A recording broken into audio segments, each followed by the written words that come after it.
Welcome to Ask Shannon, a place for grace, where one mother's passion and determination for her child, diagnosed with a rare disease, was suddenly faced with saving the life of her special needs child.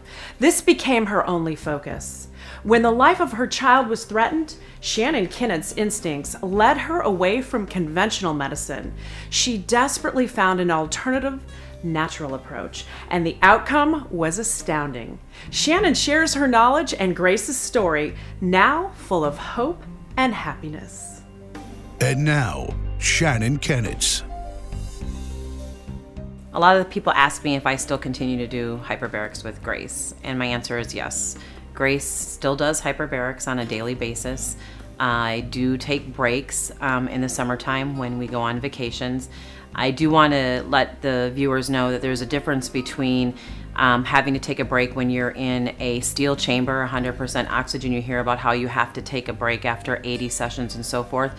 I don't take a break with Grace because we're in our portable chamber at home, and her physicians feel that it's very safe for her to continue to do hyperbarics every day. And so only time I take a break is if we happen to take vacation, and of course if she's sick or has a cold or something like that and is congested, and maybe has ear problems, I won't put her in the chamber. But other than that, every day it's just routine for Grace to get up, pop in her chamber, and she actually loves it and she calls for it.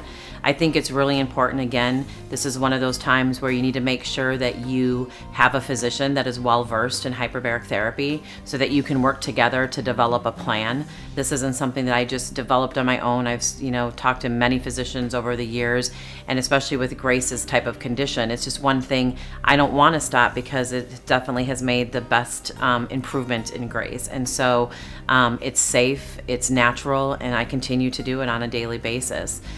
So that would be my answer to the families that are asking me. I don't take a break, but there is a difference, and that's the biggest thing I get when people say, well, how can you not take a break?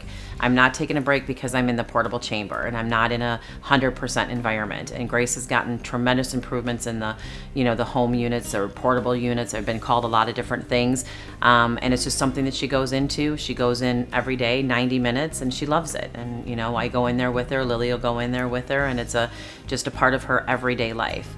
There are times where maybe you will need to have to take a break, and I tell parents, don't be afraid if you have to take a break, because what I have seen in the 13 years that I've been doing this and from hearing back from families, the things that you gain from hyperbarics, you don't lose. So don't feel that if you have to take a break for whatever reason that, oh my God, my child's not gonna, continue to do well. That's not true at all. Actually, a lot of people, when they stop hyperbarics 2 weeks after, they see a huge bump in what they're doing because the hyperbarics that they had been doing is now catching up in their body. And so if you have to take a break, don't worry about that. You're not gonna lose. Usually the things that you gain, you're not going to lose.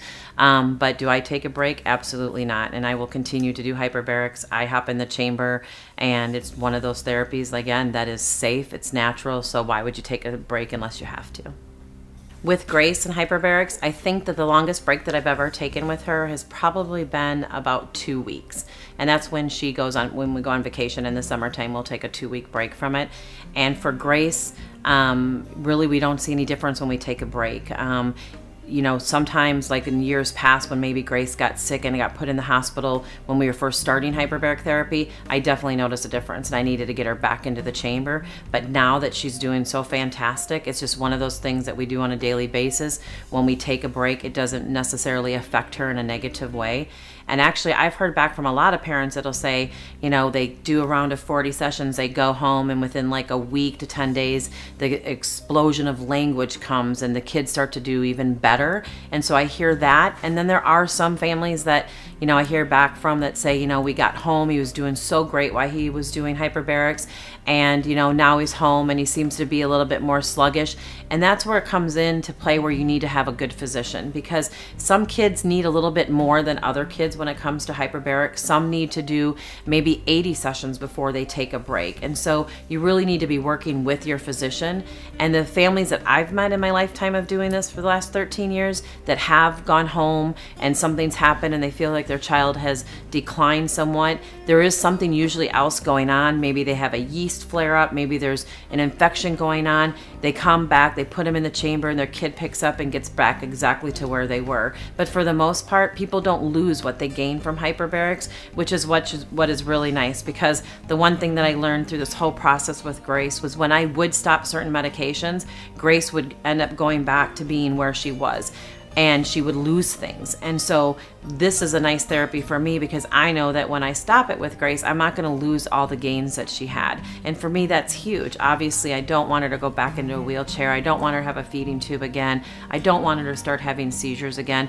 But we haven't had to worry about that. We haven't had those issues. But I say that if you're one of those families that has done hyperbarics and done tremendously well, and then you get home and you feel like your child has kind of declined a little bit, get yourself to a MAPS physician and start talking to them about maybe what's going on, because usually it's either A, there's something underlying going on, whether it's a yeast flare-up or an infection or something, and they take care of it, get back in the chamber, and you're right back where you started. But, sometimes breaks are necessary, and I don't want parents to fear breaks. And, hyperbarics is always there for you, and it's something that you can continue to do. Unlike some other therapies where you really do have to stop it, with hyperbarics, you don't have to stop. To find a MAPS physician, Medical Academy of Pediatrics and Special Needs, you can go to medmaps.org, and you can just plug in your state and it'll pop up your local MAPS physician in your area. Please share this information with anyone who is facing special needs or health concerns at any age. Shannon's goal is to help as many people and parents as possible. If she can save you any heartache sharing the knowledge of what she has learned, that saved her daughter's life, and possibly save you tens to even hundreds of thousands of dollars in resources that she spent, her goal is accomplished. Please visit shannonandgrace.com for continued updates and free resources. Send her an email with your questions. Subscribe to her YouTube channel.